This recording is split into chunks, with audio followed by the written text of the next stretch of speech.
Tense কত প্রকার বলেন তো? আনমিউট হয়ে বলবেন, সাথে সাথে আবার মিউট হয়ে যাবেন। বলেন, মুখে তিন বলেন। প্রকার স্যার। তিন প্রকার। তিন প্রকার কি কি? Present, past, present past future.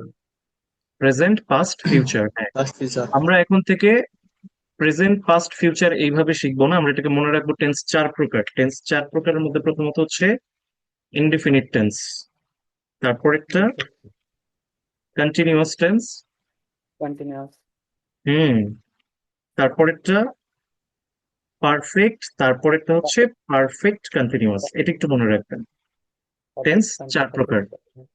Indefinite tense, continuous tense, perfect tense, perfect. Perfect continuous tense. কেউ যদি না বুঝতে পারেন কোনো কিছু বা কোনো টপিকে প্রবলেম থেকে যায়, তাহলে কিন্তু আনমিউট হয়ে আপনি সরাসরি হ্যান্ড রেজ করবেন বা আনমিউট হয়ে প্রশ্ন করবেন। ঠিক আছে? আমাদের আজকের আলোচনার বিষয় হচ্ছে আমরা ইনডিফিনিট টেন্স থেকে শুরু করব। দেখেন, এই ইনডিফিনিট টেন্স তো বেসিকলি তিন প্রকার: প্রেজেন্ট ইনডিফিনিট, সেখান থেকে পাস্ট ইনডিফিনিট, এবং the last future indefinite.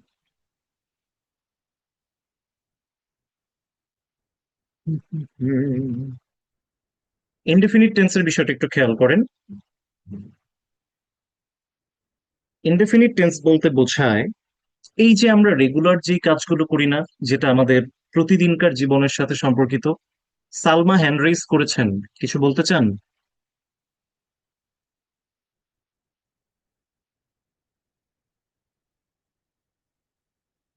Salma কিছু বলতে চান?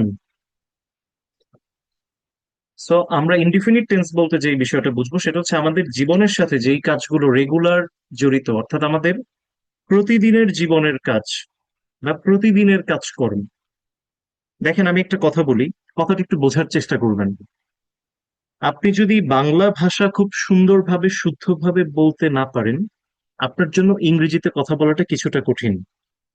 অর্থাৎ আপনি যখন ইংরেজিতে কথা বলতে চান বা ভালোভাবে ইংরেজিটা শিখতে চান, আপনার জন্য বাংলায় ক্লিয়ারলি বোঝাটা খুব জরুরি।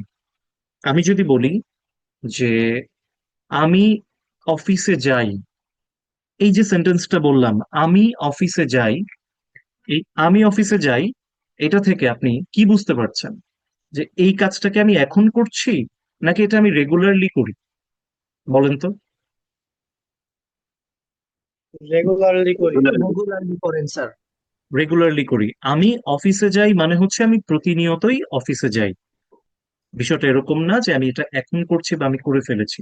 এটা আমার রেগুলার অ্যাক্টিভিটিস। সেরকম রেগুলার অ্যাক্টিভিটিস যেগুলো আমরা বলবো, সেগুলো হচ্ছে ইনডিফিনিট টেন্স। একইভাবে আমি যদি পাস্টের কথা বলি, যে আমি অফিসে যেতাম, আমি প্রতিদিন অফিসে যেতাম, আমি প্রতিদিন সকালে হাঁটতাম, এই যে কথাগুলা, এই কথাগুলো আপনার পাস্ট অ্যাক্টিভিটি বোঝাচ্ছে না? যে আপনি পাস্টে প্রতিদিন করতেন কাজগুলো। সো এটা হচ্ছে পাস্ট ইনডিফিনিট। আমরা আমরা যেহেতু বিসিএস পরীক্ষায় বসবো না, তাহলে তো আমরা এগুলো অত কঠিন ভাবে শিখবো না। আমরা গ্রামার শিখবো, বাট আমরা জাস্ট গ্রামারের সেন্সটা শিখবো, যাতে আমরা ব্যবহার করতে পারি। আমাদের টার্গেট হচ্ছে আমরা ইংরেজিতে কথা বলবো। ওকে? তাহলে আমি যেই কাজগুলো এখন প্রতিনিয়ত করি বা যেই সেন্টেন্সটা দিয়ে আমি বোঝানোর চেষ্টা করছি যে আমি প্রতিনিয়ত এই কাজগুলো করি, সেই সেন্টেন্সটা হচ্ছে প্রেজেন্ট ইনডিফিনিট টেন্স। যেটা আমি বোঝানোর চেষ্টা করছি আমি আগে কি করতাম প্রতিনিয়ত, সেটা পাস্ট ইনডিফিনিট টেন্স। এবং যখন আমি ভবিষ্যতে কিছু করব সেটা বোঝাবো, সেটা হয়ে যাবে ফিউচার ইনডিফিনিট টেন্স। তার মানে ইনডেফিনিট টেন্স পুরোটাই আপনার রেগুলার অ্যাক্টিভিটিস কে বোঝায়। এই কথাটুকু বুঝতে পেরেছেন সবাই? জি জি স্যার। স্যার। ওকে, গ্রেট। এই কথাটুকু যদি আপনি বুঝে থাকেন, আমরা এটাকে ওই অত স্ট্রাকচারে ফেলবো না। খুব সহজভাবে প্রেজেন্ট ইনডিফিনিট টেন্সে যেটা হয়, যে আপনি সাবজেক্ট ব্যবহার করবেন, তারপরে ভার্বের প্রেজেন্ট ফর্ম ব্যবহার করবেন। আমাকে কেউ একটু বলেন, ভার্বের কয়টা ফর্ম থাকে? আমরা একদম বেসিক আলাপ আলোচনা করছি। তিনটা ফর্ম। তিনটা ফর্ম কি তিনটা কি? Present tense. Present form, past past form, form. জি এবং স্যার। না, পাস্ট জি স্যার। পার্টিসিপল। Past participle. ভার্বের তিনটা ফর্ম হচ্ছে present form, past form, past present, past participle. Form, past participle. হ্যাঁ, আজকে থেকে আপনাদের একটা টার্গেট হবে, প্রতিনিয়ত আপনারা চারটা পাঁচটা করে ভার্ব শিখবেন। তিনটা ফর্ম সহ। এবং যারা লিখছেন ভালো, যদি মনে করেন আপনি লিখবেন না, পুরোটা টাইম ফোকাস থাকবেন এখানে, সেটাও ভালো, কারণ আপনি এটা রেকর্ডিংটাও পেয়ে যাবেন। অ্যাট দ্য সেম টাইম আপনি এখানে আমি যে নোটগুলো লিখছি, এই নোটগুলো আপনার সাথে আমি শেয়ার করব। ওকে, সো ইনডিফিনিট টেন্স মানে প্রতিদিনের কাজকর্ম বোঝায়, এবং প্রেজেন্ট ইনডিফিনিট বলতে বর্তমান সময়ে যে কাজগুলো করছে। এবার আমরা চলে আসি, ধরেন আমি বললাম আমি অফিসে যাই। সেন্টেন্সটা খেয়াল করেন, আমি অফিসে যাই, সো এটা আমার রেগুলার কাজকর্ম বোঝাচ্ছে। আমি simply I go to office. তারপরে আমি অফিসে যাই বলতে বোঝাচ্ছে আই গো টু অফিস, আমি অফিসে যাই। এবার যদি আপনাকে পাস্ট ইনডেফিনিট করতে বলা হয়, তাহলে আমি অফিসে যাই, এই যে বাংলা বাক্যটা আমি বললাম না আমি অফিসে যাই, এটার ইংরেজিটা, সরি ইংরেজি না সরি, এটার পাস্টটা কি হবে? আমি অফিসে যাই, এটার পাস্ট বাংলায় বলবেন, ইংলিশে না। আমি অফিসে যেতাম। আমি অফিসে যেতাম। আমি অফিসে যেতাম, হ্যাঁ। তাহলে আমি অফিসে যেতাম, সেটার ইংরেজিটা কি হবে বলেন তো? I went. I went to office. I went to office, very good, I went to office. এইবার এটার ফিউচারটা কি হবে? গন হবে। I gone আমি অফিসে gone যাব। to আমি অফিসে যাব। I gone to office. বাংলায় বাংলায় বাংলায় বাংলায়, আগে বাংলায়, আগে বাংলায়। আমি আমি অফিসে আমি যাব। অফিসে যাব, যাব।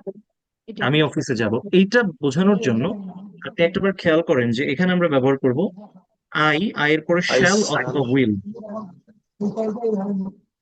যখন আপনি ফিউচার I করতে will. চাচ্ছেন, যখন আপনি ফিউচার করতে চাচ্ছেন, তখন আপনি ব্যবহার করবেন শ্যাল অথবা উইল। তারপরে আপনি যেই ভার্বটা আছে, মানে যেই কথাটা বলতে চাচ্ছেন, সেটা বেস ফর্মটা ব্যবহার করবেন। বেস ফর্ম মানে কি? বেস ফর্ম মানে সিম্পলি প্রেজেন্ট ফর্মটাকেই বেস ফর্ম বোঝায় আপাতত। সামনে যখন আমরা আরো গভীরে যাব, তখন আমরা আরো গভীর জিনিসপত্র নিয়ে কথা বলবো, বাট আপাতত এইটুকু জেনে রাখেন যে প্রেজেন্ট ফর্মটাই হচ্ছে base form. So I shall or will go, I will go to office, আমি অফিসে যাব। এই তিনটা বাক্য খুব ভালোভাবে খেয়াল করেন। আমরা আগেই বলেছি আমরা গ্রামার শিখবো, গ্রামারের সেন্সটা শিখবো। ওই অত জটিল মার প্যাচ এত কিছু দিয়ে গ্রামার শিখবো না, ওই টাইম নাই। ইংরেজি পারতে হবে, কথা বলতে হবে, এটা হচ্ছে মেন কথা। ওকে, যেটা ভাবছেন সেটাকে মুহূর্তের মধ্যে ইংরেজিতে নিয়ে আসতে পারবেন, এবং তখনই আপনি যখন একটু প্র্যাকটিস করবেন, আপনার বলাটা খুব সাবলীল হবে। ওকে, জি স্যার। আচ্ছা, তারপর আপনি আরেকটা বলেন আমাকে যে আমি একটু পর ডিনার করব, আমি একটু পর রাতের খাবার খাবো, এটা বলেন। I will I I will will eat eat, dinner. I will eat Sorry, dinner মানে একটু পর। I will after eat a while, dinner after after a while, একটু পর। after. Okay, thank you mister Muktar. Okay, এইটুকু বুঝতে পেরেছেন। এবার আহ, অন্য আরেকজনকে একটু আনমিউট করতে চাই। আমাদের সাথে যে কোনো একজন আপু একটু আনমিউট হন। জি স্যার, আমি। আচ্ছা, হয়েছে আপনি, ভাইয়া। ঠিক আছে, নো প্রবলেম, আপনারা দুইজনেই থাকেন, যে দুইজন আনমিউট হয়েছেন। আপনারা একটু আমাকে হেল্প করেন।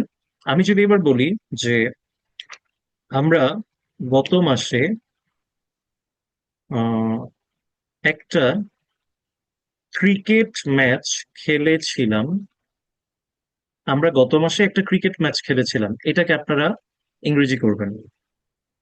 বাকিরাও We ট্রাই play. করেন, বাকিরাও We ট্রাই play. করেন। বলেন। We We played cricket played a last month. cricket match We played We a played cricket cricket match match last month. last month.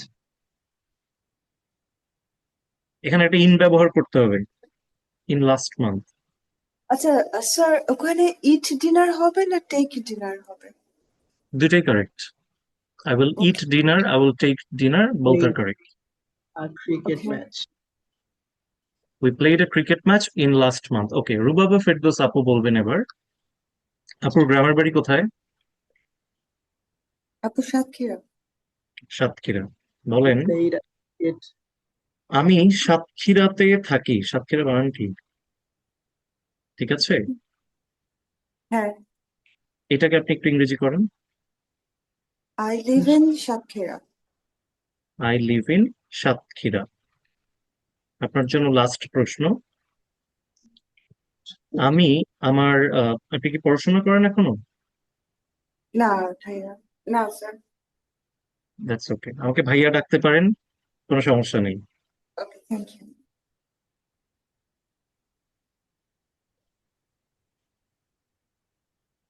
We played a cricket match in last. We played a cricket match এই in যে সেন্টেন্সটা একটু খেয়াল করেন, last. এটা আপুর last sentence, এরপরে ভাইয়ার কাছে আসবো। আমি আমার কাজ করার সময় তোমাকে ডাকি, এই সেন্টেন্সটাকে কিভাবে করবেন বলেন? এটা আমি করব, I call you when I work.